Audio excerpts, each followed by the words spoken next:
Okay. Good morning, everybody, and welcome.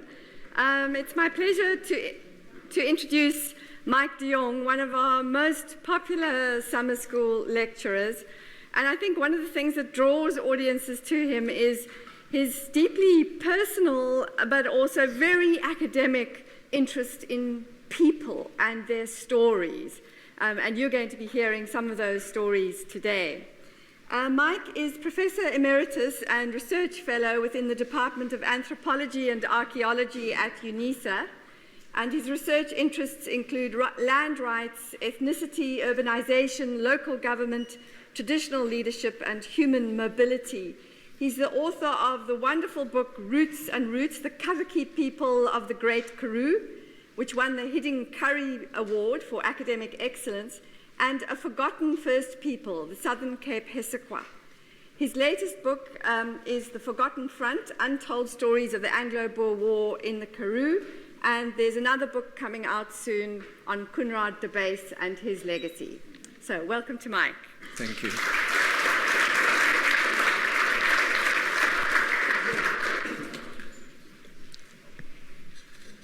Are we okay with it? Yeah.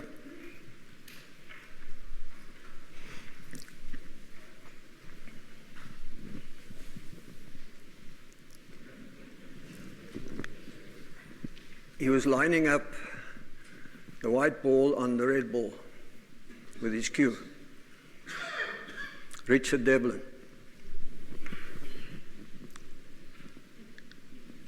And he played.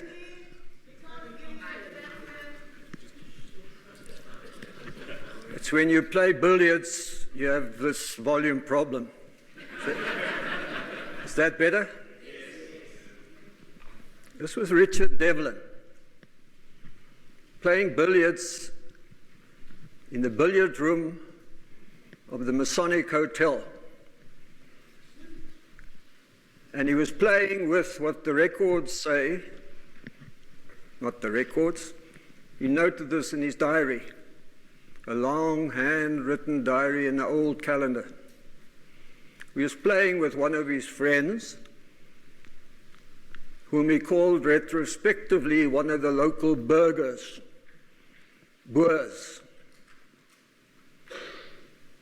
This was mid-morning of the 11th of October. And I need to say this to do this properly. Good morning, everybody.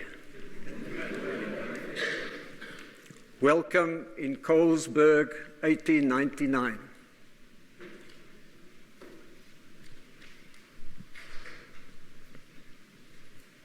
This was in November. And just that morning, in fact, it was still dark.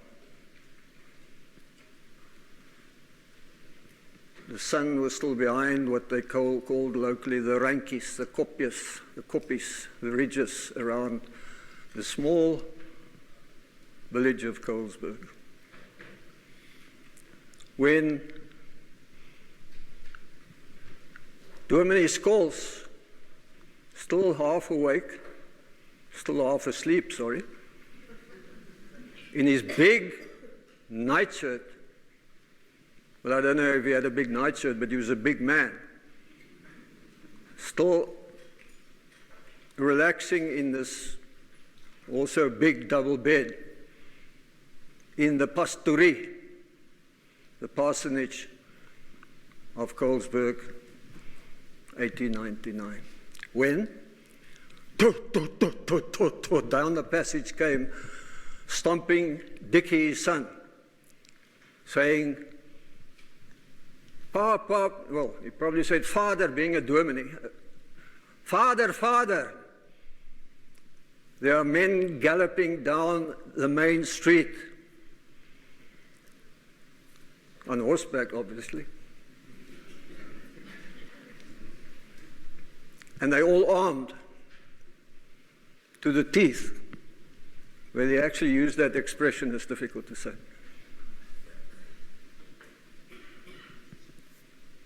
On that day, just before sunrise, Commandant Grobler and the Free State Commando had crossed the Orange River and occupied Colesberg. War had been declared just a month before, 11th of October. Back to Richard Devlin. This was a remarkable thing, for a commando to gallop down the main street of your town. But he was playing billiards with his local friend. Because not very many of the locals, the townspeople, or for that matter, the people in the district, really understood. Reality had not kicked in, really understood the implications of what now had started to happen in that town, in that district, and in fact, in the Cape Colony.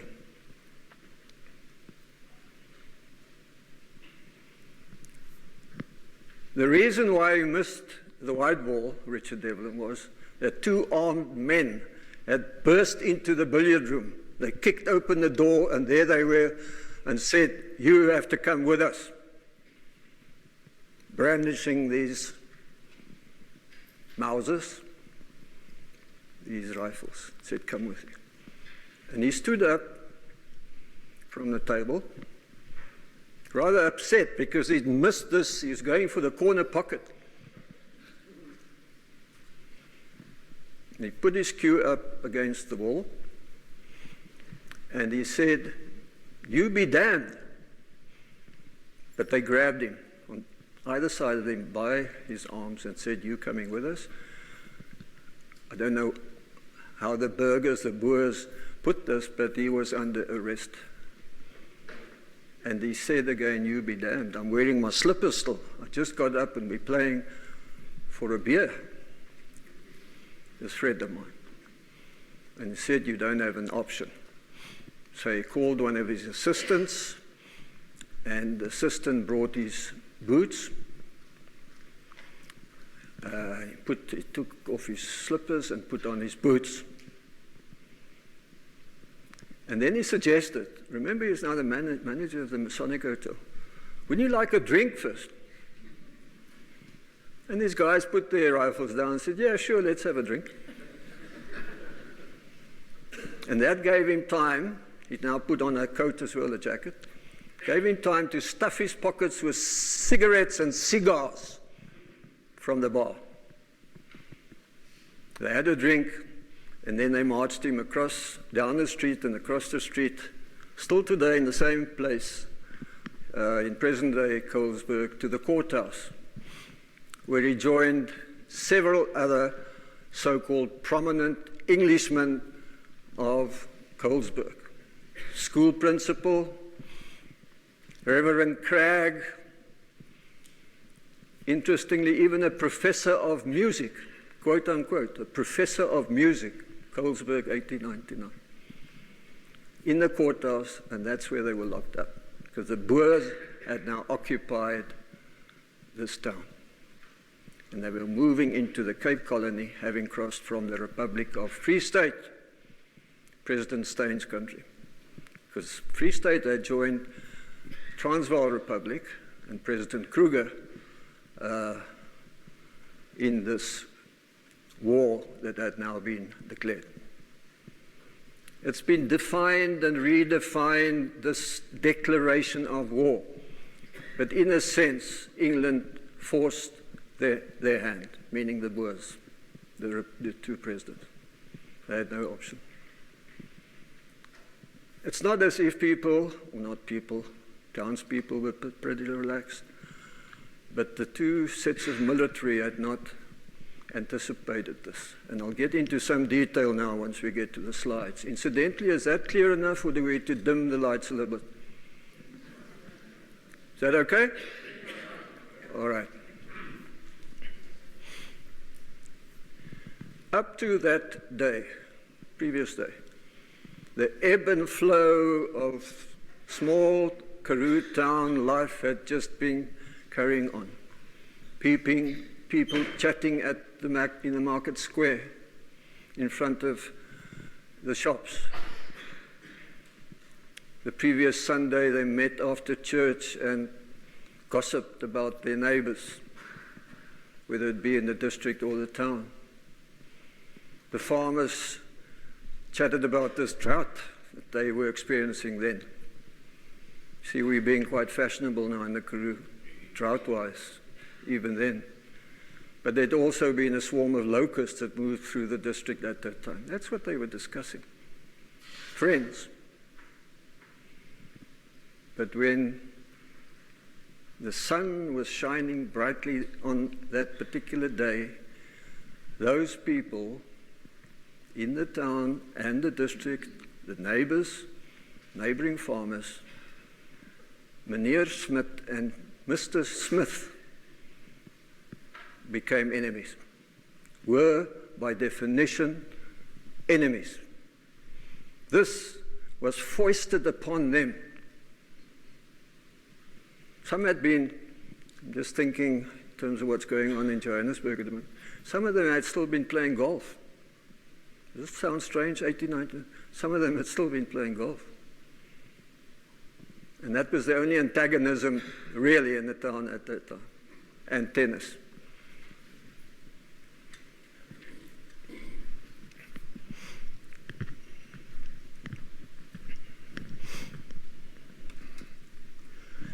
There is Dominee Scholes, and all of what happened on that significant day was because of Commandant Grobler and his commando galloping into town early that Tuesday morning, 14th of November.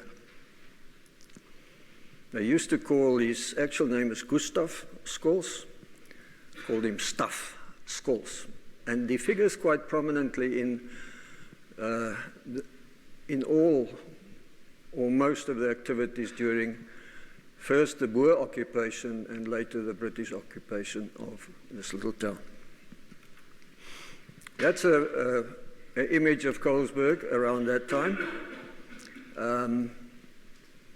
At the back, and we'll importantly look at that right on the horizon, you'll see a hill. That is called Col Scope. Used to be Toverberg or Torenberg, but it was renamed after the town Colesberg, who was named for Sir Lowry Cole, as per the N2 passage over the mountains close by where we're standing at the moment. So there I say, they're discussing price of wool, the mundane things of life up to that point.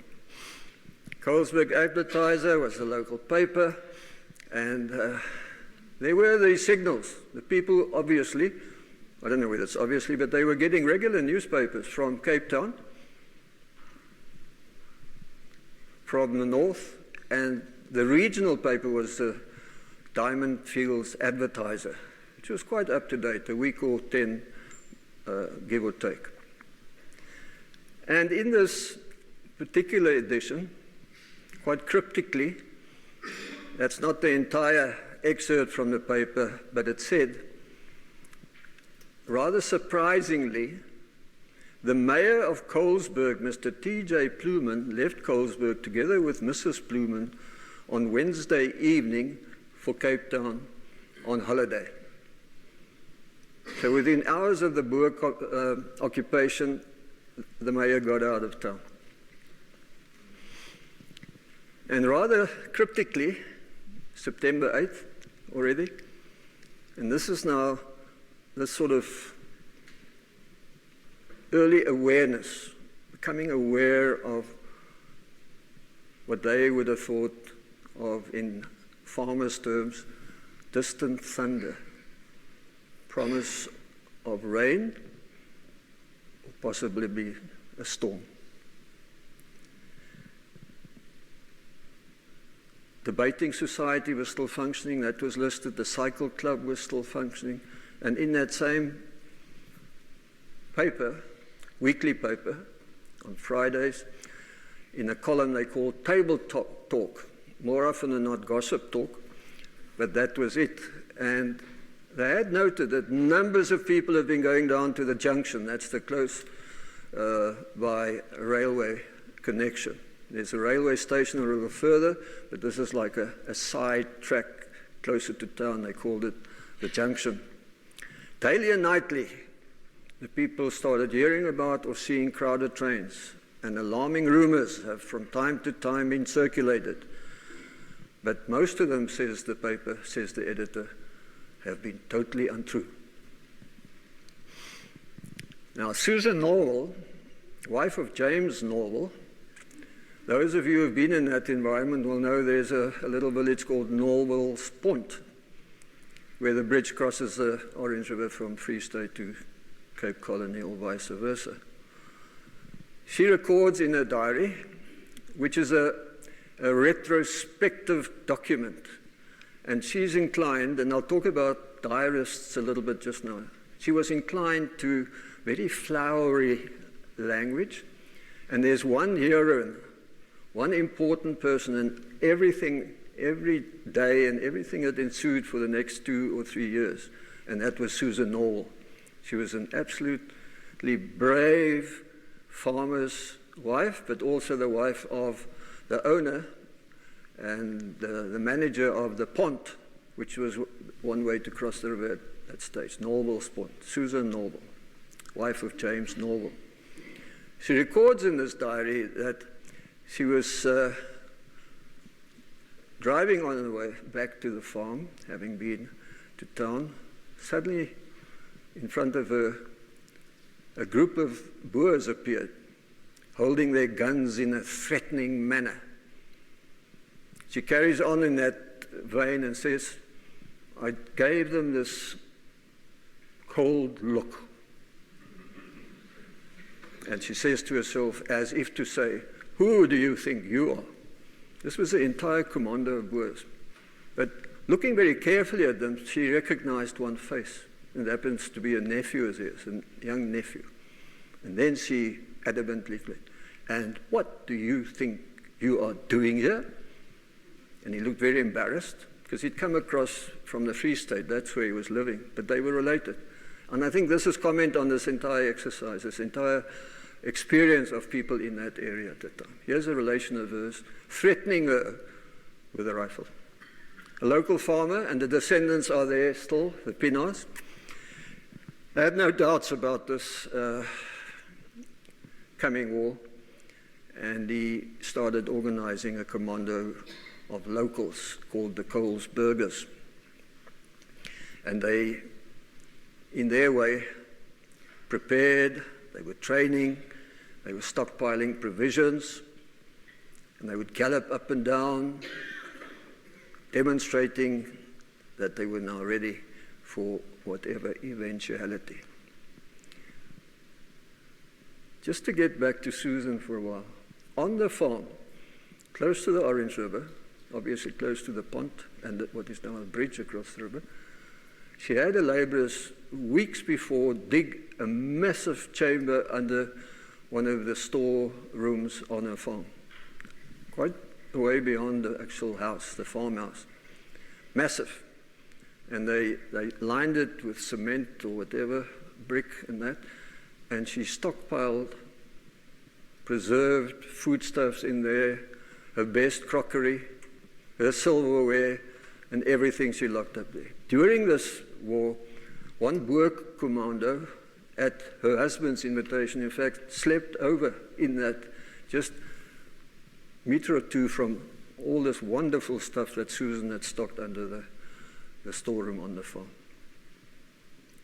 Now, this is significant. In August already of that year, 1899, several months before war was declared, here came the Royal Engineers and Captain Gale. They arrived in Colesberg to survey, and we have a detailed report of that still, with an incredibly accurate map. There they came to Colesberg in August. Remember, war was declared in October, to survey bridges, drifts, the railway line, roads, availability of water at the various farms. And the purpose of gathering the information was to aid the setting up of the garrisons between Noupoort Junction and the Orange River. Now, Noupoort is still a small town, but the junction south of Colesberg. Let's carry on with that survey slightly. Here's the take on Norwes Pont. There's a police force at the bridge, 12 men, the fordability of the river and 5 different drifts, they noted, and they said, or recorded, the police drink water direct from the river. At first, it produced diarrhea. Colesberg itself, a town with about 600 inhabitants. Let me qualify that. What they're talking about specifically, and typically at the time, those 600 people were the white townspeople. If you talk 600 in a record like this, that's what they imply. There's a post office, there's a telegraph office, there's a branch of the Standard Bank. I think that is the second older or third oldest Standard Bank in the country. That's Standard Bank in Colesberg. And it's not there anymore. It is that building is now the museum of Colesberg town. There are suitable campsites around Colesberg. There are supplies of sheep and cotton. Surprising, this cotton, I've never ever seen since cotton produced in that district. That's plentiful, they said. And there are 2 bakers in town, and they can supply, listen to this, 2,000 2-pound loaves in 24 hours. There's fuel, and they call this fuel mist, M-I-S-T, meaning the Afrikaans mis, meaning dung. And you can actually purchase these by the load at 10 shillings a load of dung for fuel. And then Mr. Cooper, now this is the owner, not our friend the billiard player, who was the manager, of the Masonic Hotel, is a useful man.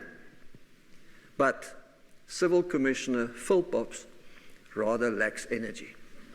Meticulous research months before war was even declared, let alone before this commando galloped into Colesberg to occupy the town. Realization and mobilization. From the south, the British people, the military, in town, they were mobilizing, the burghers, the Boers. And again, locals noticed that from Johannesburg, the trains were crowded, mostly for the coastal towns. There must have been 12 to 1,500 men, women, and children on one train, all squatted in open coal trucks. They were getting out of there. A great number also making for Mafeking, which was a bad call because Mafeking, for extended periods of time, ended up being under siege. 130 local men immediately joined the Boer forces. And as you see on the left there, British advancing from the south under the command of General French.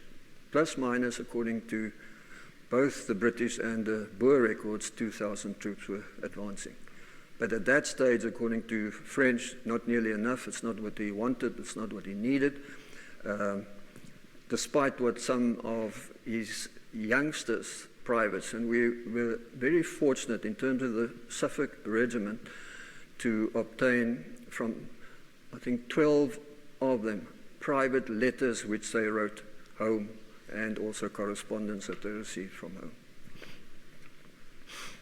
This is the address by Commandant Grobler that day when he galloped into Colesberg, and they raised the Vierkleur to now confirm and emphasize the fact that the Boers were in town. This was on Market Square. There we have the locals. In front, second from left, our proprietor of the Masonic Hotel. Look how he's now dressed for this photograph. This was while they were being kept in the courthouse, not the prison, as that slide indicates. On the right, extreme right, there's our professor of music. Reverend Cragg is there with that nice flat hat, Wesleyan minister. Mr. Fryer, the storekeeper. And then Arthur Scott, headmaster of the local collegiate school, etc. And a medical doctor, front left, etc. So they were locked up.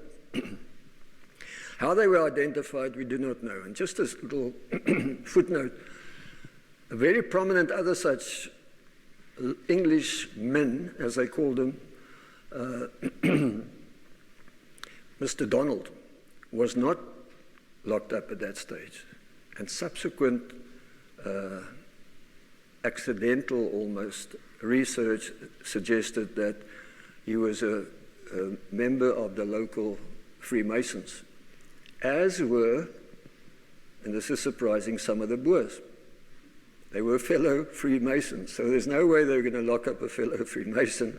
And there was a lodge in Colesberg at that stage, and there still is a lodge in Colesberg, excuse me, today.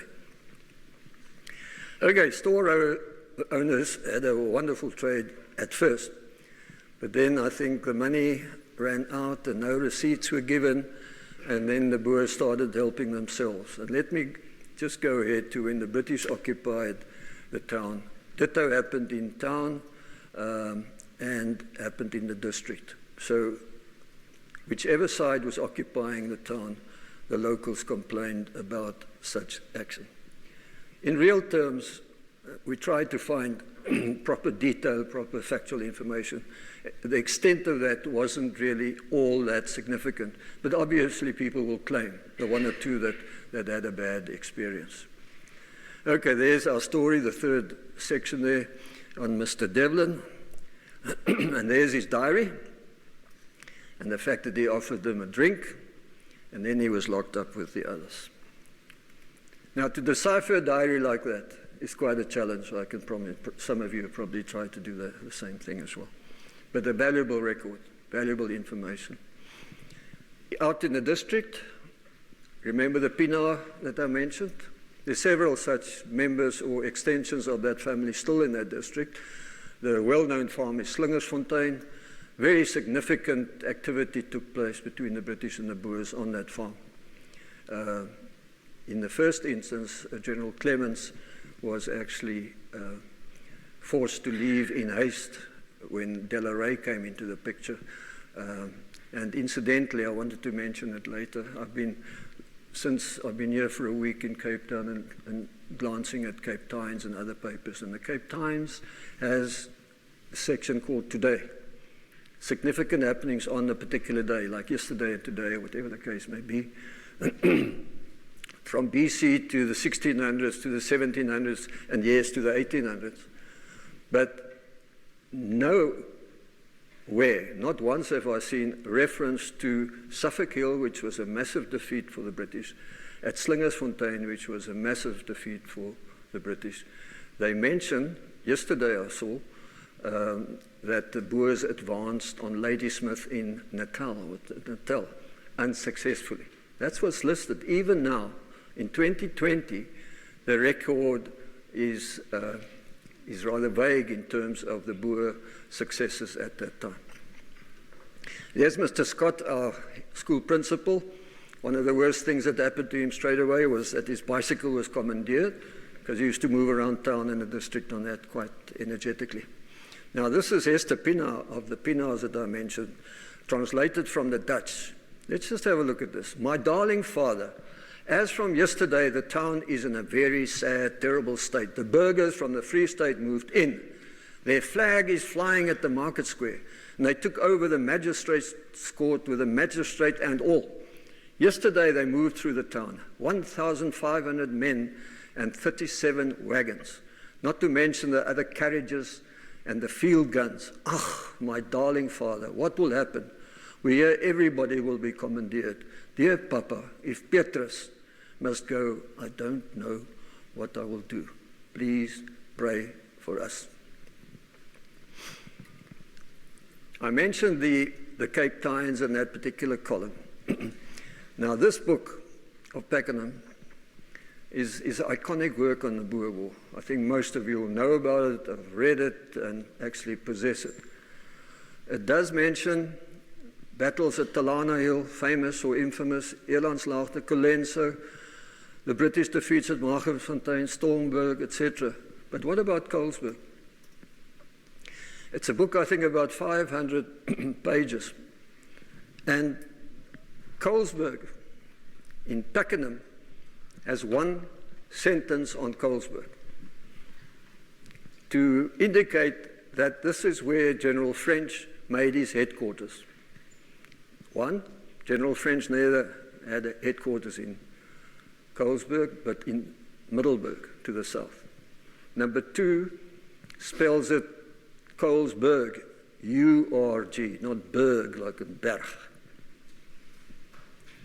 The feats of the British, what they called reversals, Suffolk Hill, Slingersfontein, in Beckenham, no mention. This is why we have a subtitle for this book, not only the untold stories, well, there's partly that as well, the forgotten front.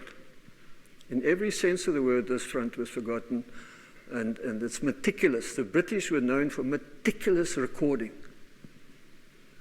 And this was the main supply line. The railway ran right past Colesberg, supplies from Cape Town, eventually from Durban to the north.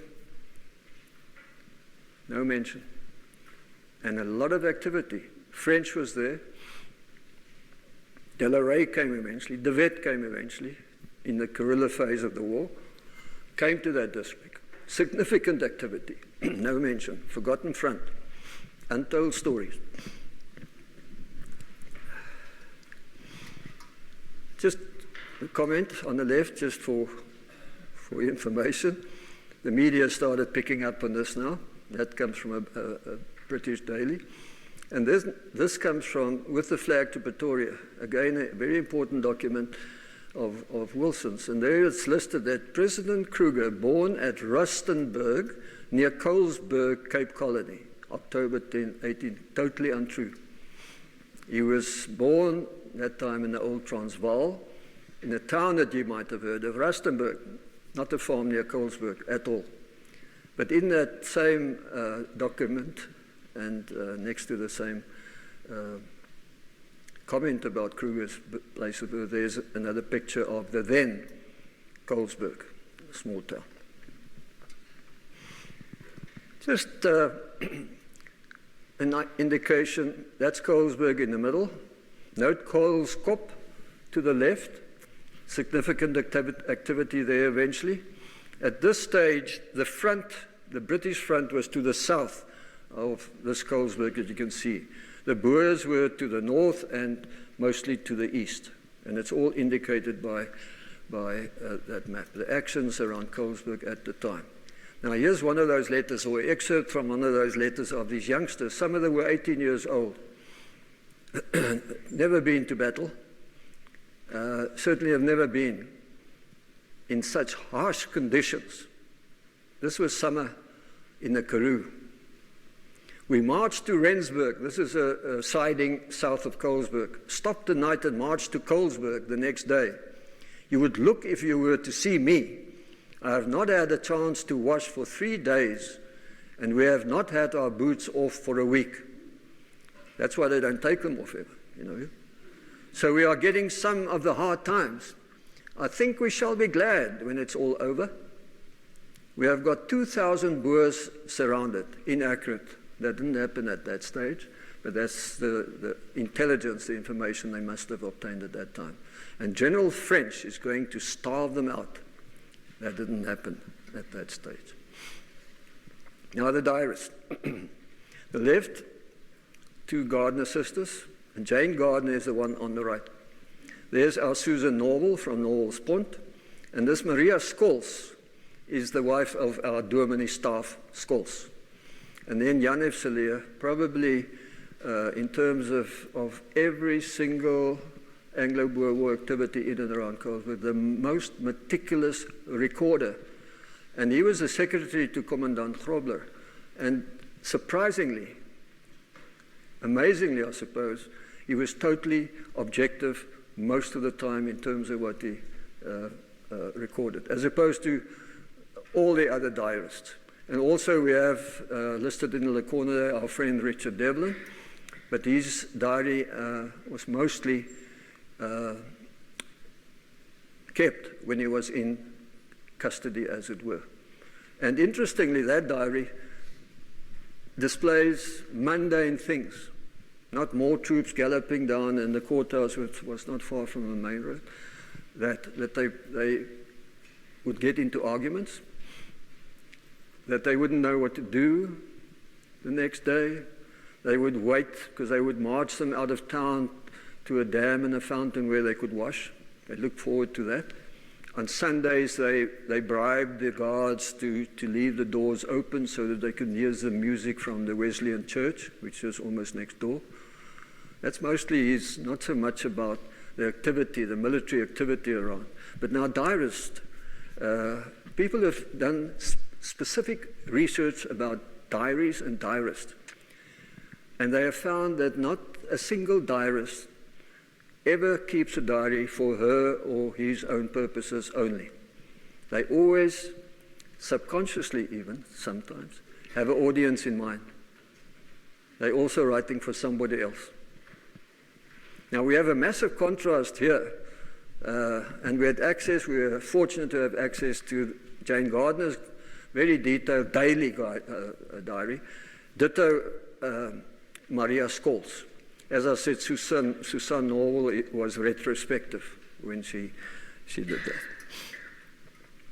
Now I'll list this. You might not even have heard, some of you, of Commandant van Dam. He became a general eventually. The reason why he also kept a diary, and a very accurate one, but this is more in terms of military strategy and the movement of troops and fatalities and criticism of the general that he was serving under in the early stages of this campaign in Colesberg. I neglected to mention that when Commandant Grobler galloped into Colesberg to occupy Colesberg, he was under command of General Schoolman. But Schoolman opted for bypassing Colesberg and going straight south, all the way south to Noupoort, because the British were advancing. So he never at that stage came to Colesberg, the general himself. But then he eventually came back into Colesberg and was active in the district. And Van Dam he was from the Pretoria police unit, police unit, and was asked to serve in the Colesberg area. Now, Schoolman was hesitant. He wasn't a good strategist, according to Van Dam. And in terms of Van Dam's own records, he actually was very good at this, and this is why I suppose he became a general himself one day.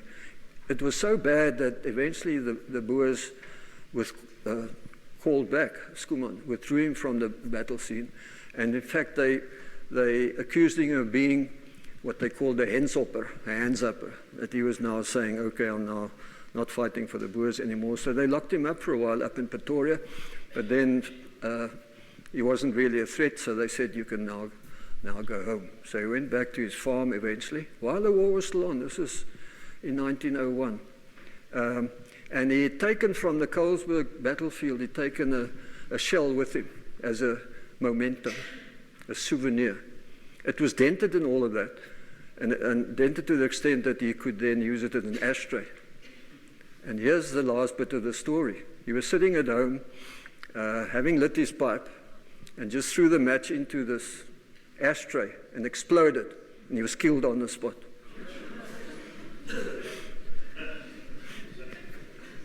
With great respect, Van Dam wasn't very unhappy about that at that stage.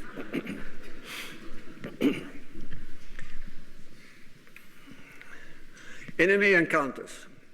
Okay, now General Grobler, who was in that area eventually, wrote a beautiful pen and ink, longhand written letter to General Clements.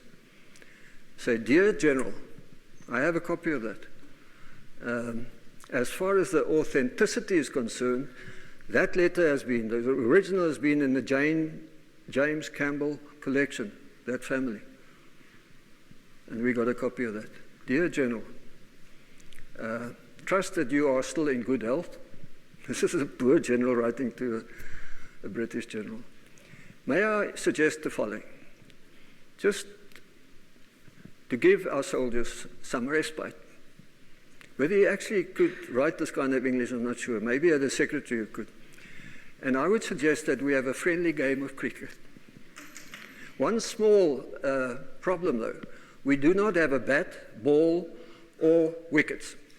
Would you kindly supply such? we could meet at the bridge, which is the main crossing bridge. And after such game, by the next day, our usual activities can resume.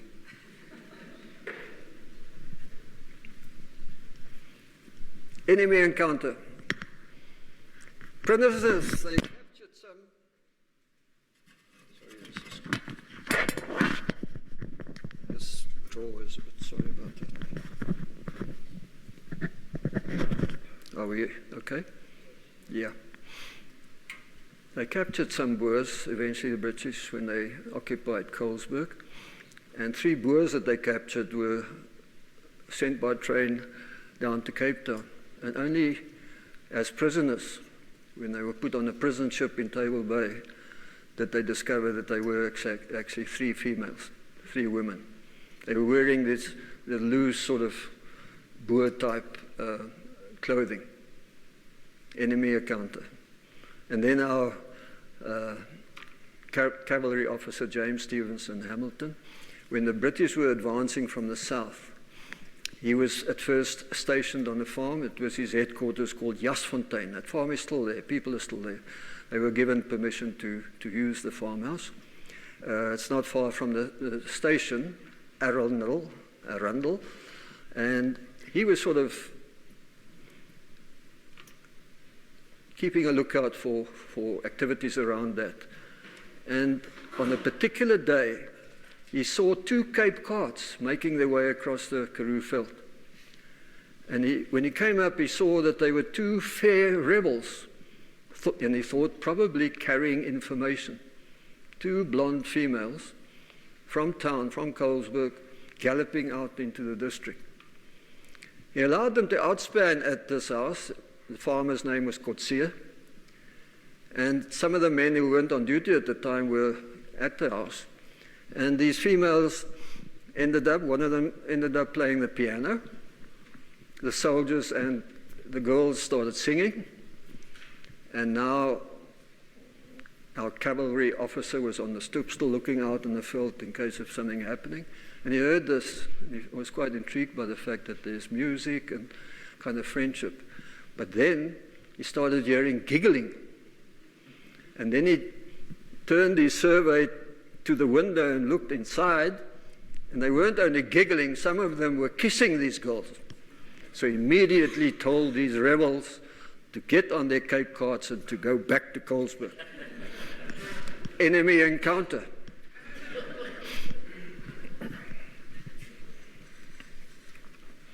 Col Scope played a significant role. You saw a little outline, the profile, the horizon just now.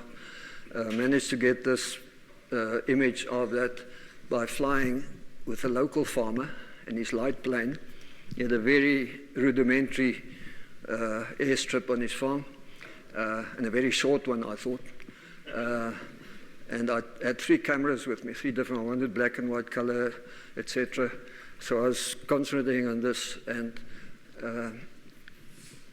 managed to take that, and many of the other significant places and sites in the area, significant in the sense of the kind of work that I was doing around the Anglo-Boer War at that stage.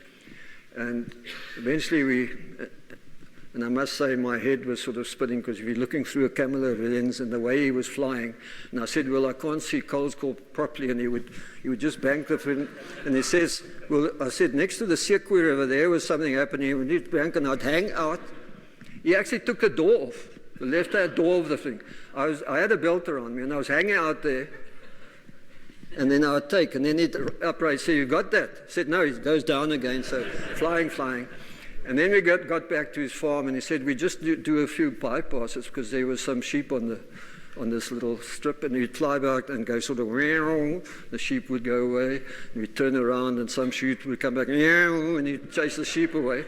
And eventually we would land sort of like, chick, chick, chick.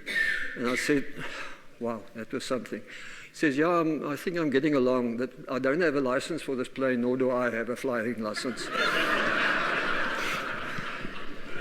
So, okay, now Col Scope. Some of you have been part of the Untold Stories before will be aware of this amazing feat on the part of the British. This is to the east of Colesberg, and surreptitiously they eventually managed to occupy that Kop, and it was to the detriment of all the strategies of the Boers and, of course, of the people in town. This was 11th January. Now note the date. What date is today? Nothing in the Argus this morning about this very significant thing on the part of the British. 15-pounders. They eventually took 2 cannon up there, each weighing 1,000 kilograms. This was done by the Royal Engineers and the 4th Field Battery, the Royal Artillery, and also the Essex Regiment helped them. They required 50 men and ropes. It took them 3 hours to get one of those cannon up there, and they eventually erected a wire hoist as well. And from the next day, the 12th of January, to a month later, they had fired 3,383 rounds from the top of Col Scope. They were using powerless ammunition at the stage, and first the Boers, who had a lager where the high school is in Colesberg, on a sort of little plateau in what is now in the town. And the Boers, this was Grobler again, had to move his lager to another place, because suddenly they were blasted from they didn't know where. And they had this nice elevation on Col Scope at that time. And you can see in the bottom right how they hauled up ammunition, amongst other things. This little note was found on top of Col Scope by them, and we still have it. It used to be in the Colesberg Museum. I hope it's still there. God bless President Kruger and the country we are fighting for. And let us have a finish to the bloody war, for England will never make a coward of the Boer, not if they send 50,000 khakis more. Now, incidentally, I'm wearing khaki today, just in symbolic expression of what we're talking about. At the 100, last year was 120 years ago. And I'll talk a little bit about international conference that was held also on 11th October last year in Bloemfontein at the War Museum. And people came, delegates came from all over the world, from England, obviously the local. I translate that as descendants of the British who were fighting here, descendants of the Boers who were fighting there, but now experts and academics and researchers and so on, from Russia, Canada, Australia, New Zealand, you name it. They all came together October last year for this conference, which was absolutely intriguing in terms of a reassessment of the realities of 120 years previously. So that is what happened there. Now, 100 years subsequent to 1819, the descendants of that same unit who dragged the cannon up to the top of Colesberg came back to celebrate the centenary and to celebrate the fact of them taking these 2 15-pounders on top of Col's Kop. Now here's the story. We're standing there, having been up just in anticipation with the people, so that we know what we can see now still from there, and so that we can explain to them. And have a look at that top right hand. That's a picture. The left one's a sketch. We have that picture on the right, the actual placement of that cannon. And I, very pretentiously, then stood there, and here's are these people 100 years later, and their forefathers did this wonderful thing. And I said, you see these rocks over here, right over here, and here. This is exactly where the 1 15-pounder was positioned, right here. And they're all standing on rocks and ridges and stuff. They're very impressed. And I say, right here. And I looked down, and I saw a metal object on the ground. It was the firing pin of that cannon still lying up on the Kop. They accused me, these youngsters, and said, you came up before and you put it there for the dramatic effect. I said, if I hadn't, then I might have thought of that if I had it before.